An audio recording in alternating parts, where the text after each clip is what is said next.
Okay, so, right, I want to actually try to do something a little bit serious, so I'll pretend I'm a philosopher for a few minutes and tell you about the philosophy of bullshit. And so there was sort of a key, it was originally a scholarly paper and it's been turned into a best-selling book that Henry Frankfurt wrote that sort of opened up bullshit to philosophical inquiry. And what he says is, this is the start of the book, which is, beautiful, beautiful starting lines. 100 Years of Solitude is better, but this is good, right? One of the most salient features of our culture is that there's so much bullshit. Everyone knows this. Every one of us, each of us contributes his share, but we tend to take the situation for granted. And then what Frankfurt goes on to point out is, and we as philosophers nonetheless have no theory about this. So we got to figure out what bullshit actually is. Thank you. I'll take that. And so Frankfurt, which was our reading for today, tries to define what it is. And what Frankfurt tries to do is he wants to actually try to distinguish bullshit from lies. And so for Frankfurt, a liar is someone who knows the truth and is trying to lead you in the other direction. So a liar knows what's going on, is deliberately trying to deceive you. So there's some fact about the world out there. The liar knows it, and the liar wants to make you believe not that thing. Bullshitter is different. Bullshitter either doesn't know the truth or just doesn't care at all. The bullshitter isn't trying to convince you of not the truth. The bullshitter is just trying to convince you that the bullshitter knows what he or she is talking about. It's trying to be persuasive, trying to be impressive. And so it's this notion that, what's really pernicious about bullshit is if I'm up here bullshitting about bullshit, for example, I'm not actually trying to, if I were doing that, I'm not. If I were doing that, I would not actually be trying to convey this information to you. I'd just be trying to make you think, wow, Bergstrom is such a smart professor. He knew all the philosophy of bullshit. It was amazing. For example. Right? And in some sense, that's even more dangerous than the lying, because you sort of know where the liar stands with respect to truth. But if I'm just up here trying to impress you with big words, then I'm indifferent to the truth, and that's where bullshit comes from, according to Frankfurt. Which seems like a reasonable, or a fairly reasonable first pass. But then there's this wonderful essay that's in our supplementary readings by G.A. Cohen, and G.A. Cohen calls bullshit on bullshit. And so what Cohen says is, look, this doesn't make any sense. A claim is either bullshit or it isn't, right? We shouldn't have to appeal to the intentional state, to the mental state of the person who made it to figure out whether something is bullshit or not. If I write something down and or I see something on the internet, I don't have to think about what the person who wrote it was thinking. I should just say, oh, that's true, or oh, that's bullshit.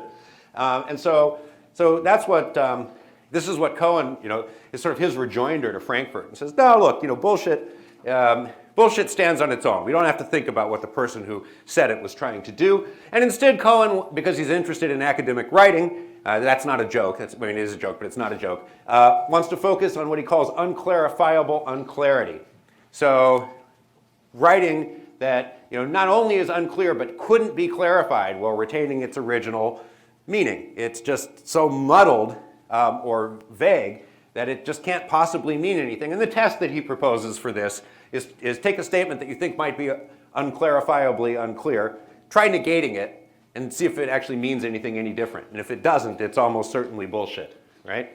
So that's Cohen's view of what bullshit is. Could you turn the mic there down? I'm pulling a little interference. We, of course, have our own view of bullshit. I tried to sort of pull in the best aspects from each of these. And from some of the other things that have been written. You guys, of course, come up with your versions, and they certainly don't have to. I hope they won't agree completely with ours. But for Jevin and I, and given our focus in this class on quantitative bullshit, we say that bullshit involves language, statistical figures, data graphics, and other forms of presentation intended to impress, to overwhelm, to persuade, but are presented with a blatant disregard, same wonderful phrase we had up there, for truth, logical coherence, or what information is actually being conveyed. So I'm trying to impress you, I'm trying to persuade you, I'm trying to signal something about myself while pretending to be signaling something about the world, basically. That's sort of the core of bullshit. And of course, it's a fool's errand to take a common language word like bullshit or anything else and try to tightly circumscribe exactly what it means in tight philosophical language. So what we're really thinking of, what makes sense to me is to sort of just really think of like sort of, prototypically, what do we mean by bullshit? And this is sort of prototypical bullshit, the way I would tend to think about it. Of course, calling bullshit, the name of our course, is different than bullshit. Calling bullshit has a much broader range of targets, right? So when we're talking about bullshit, even if you don't think that a lie is bullshit, you can still call bullshit on a lie. So you can call bullshit on bullshit, but you can also call bullshit on lies. You can call it on treachery. You can call it on trickery. You can call it on injustice. You can call bullshit on a lot of things. And so what we want to really focus on here is not only that kind of narrow sense bullshit of disregard of the truth, but how do you call bullshit on anything that needs bullshit called upon it, right? So, in order to kind of talk about this a little bit more, I want to take a bit of a detour. You'll see where this is going eventually, and talk about this idea in the philosophy of language of performative utterances. So J.L. Austin, British philosopher of language, has this wonderful understated title, How to Do Things with Words. It's not a self-help book. It's a serious book in the philosophy of language, where he gets into this notion of performative utterances. And the idea with performative utterances is there are certain things that we say that are actually like actions of a kind. They're not just stating propositions, but you're actually doing something. So I pronounce you husband and wife, say. Or I christen this ship the Gerald R. Ford. That's more than, you're not reporting on what you're doing, you're actually doing something. I resign in a chess game, caught in a knight's fork, say. So with a performative utterance, when I do one of these things, I'm not describing the act, I'm actually executing the act. So I'm not just describing, oh, hey, by the way, what I'm doing is kind of narrating. I'm actually doing a thing. And this is a really different notion of what we do with words than people had prior to, so the sort of notion was, well, with words you can either give direct commands or you can state propositions, but there wasn't kind of room for this in the philosophy of language. And then Austin brings this into the philosophy of language. And it's important to realize with these and then one of the neat things that happens is these performative utterances can't be true or false, but they can be felicitous, because they're not propositions, they're not stating claims about the world, they're actions. But they can be felicitous, or they can be infelicitous. They can be sort of done appropriately and correctly, or they can be done inappropriately and incorrectly. So I could go, and then there's also some cues as to sort of what these performative utterances, what form they take. So we'll typically see these performative utterances in the form of first person singular, right? I do something. Present, indicative, active. So it's active tense. I'm going to do this thing in the present. So I resign, say.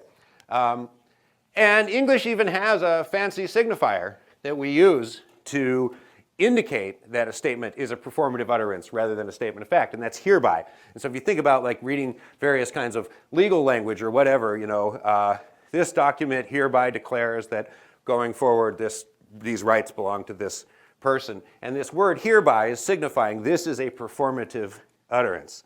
Now, it's kind of archaic. We don't use that every day. At least I hope you don't say, I hereby call shotgun. You could try it. It might work. But we have that in our language. And so where I'm going with this, of course, is that this I call bullshit. This is a performative utterance. This is not a statement of a proposition. This is an act. This is a forceful act. And it's an act that we want to look at carefully in the class, but it's also an act that we want to treat with due respect in the class because it is forceful. It puts you out there. It can put someone else on the spot. It can cause tension. It can get you in a lot of trouble. It can get you sued. It can get you punched. Any number of things can go wrong when you call bullshit, and yet we desperately need it.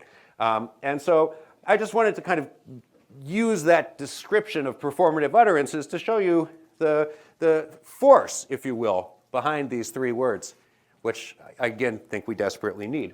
So this leads me very naturally to course expectations and standards here. This is obviously going to be somewhat controversial material we're going to be talking about here.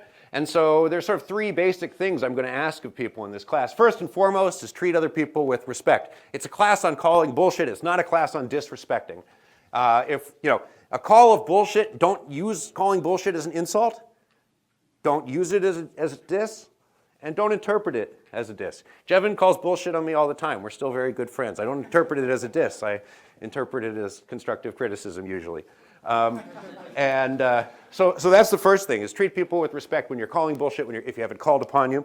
The second thing is call bullshit on claims, not people. Okay? And this goes back to Cohen. Cohen says, look, this is part of what he doesn't like about Frankfurt. Frankfurt is really focused on calling out the bullshitter. And for Cohen, it's all about the claim. And he says our proper polemical target, when we're going to rant against this stuff, is bullshit, and not bullshitters or producers of bullshit as such. And he explains why. And I think these reasons are really important in this classroom and in life beyond. For reasons of courtesy, strategy, and good evidence, we should criticize the product, which is visible, this statement, and not the process, the mental state behind the person who decided to put that statement out there. Which is not visible. And so that's Cohen's view, and I'd like us to try to respect that in the class. And then third, look, there's room in this classroom for diverging views.